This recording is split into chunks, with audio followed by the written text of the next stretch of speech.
Oh, hey everybody, this is Norman. And Debbie. We're here at the end of week 3 of the legislative session. Things are really speeding up. There's 343 bills filed as of just a few minutes ago.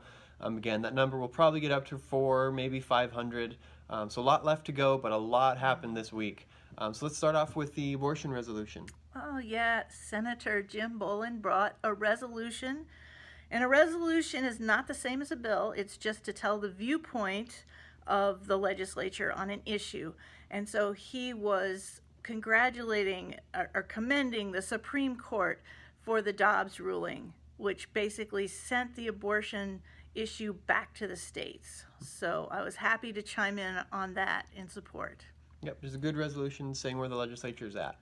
Then this morning we were in committee on a bill, Senate Bill 75 was one that the governor's office worked with Senator Wheeler to clarify the child support laws. Right now it says that the father is partially responsible for paying for pregnancy and confinement related costs. And one senator said, well, confinement means when you're in the hospital. And the governor's general counsel said, well, I actually kind of thought that meant postpartum.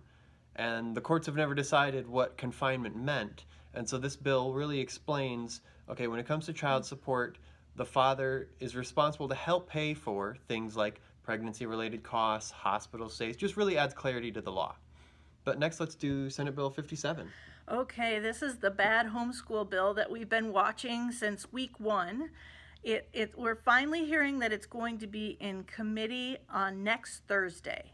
So that's February 2nd, I think. I think so. Yeah, and so we'll be working to testify against that bill, which basically takes away opportunities for homeschool kids to participate in activities in a school that they don't reside in. So it really doesn't allow them to open enroll for activities, which they are doing now. Right, so they can open enroll for classes, just not activities.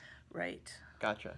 Also coming next week is going to be the hearing on the Help Not Harm legislation. That's Representative Bethany Soy's bill to stop the chemical interventions and surgeries on minor children for the purpose of, trying to make their body look like the opposite sex. So that will be in committee this coming week. So we need you to email your representatives and senators on both of these two bills. If you go to our legislative radar, you'll find opportunities there. And you can also look up the committees if you want to send a message to each committee member as well. But next, let's go into another bill that just dropped today on the medical emergencies for abortion. Yeah, and that's House Bill 1169. So that is looking at our trigger law, trying to clarify and actually expand what it means to preserve the life of a pregnant female, which, since our trigger law dropped, that's the only reason that you can have an abortion in South Dakota. So this says if there's serious risk of death or of a substantial and irreversible physical impairment of one or more major bodily functions. This also specifies that the abortion must take place in the hospital, and it requires reporting. It also defines what reasonable medical judgment is. So it just kind of adds a little bit more meat to our trigger law. Yep. Some other legislation that we'll be taking a close look at. There's been 2 different bills dropped on the drag queen topic, kind of taking 2 slightly different angles, and also a similar bill on explicit books in school libraries or in children's libraries. So again, taking a close look at those 3 bills to see if that's the answer to the problems we have here in South Dakota. Because again, there's been those drag shows were not family friendly. So it's definitely an issue we're going to be taking a closer look at, seeing if this legislation is helpful so we move forward, move the ball forward. We also expect to see this year, we've seen a few already, and there's going to be more marijuana bills.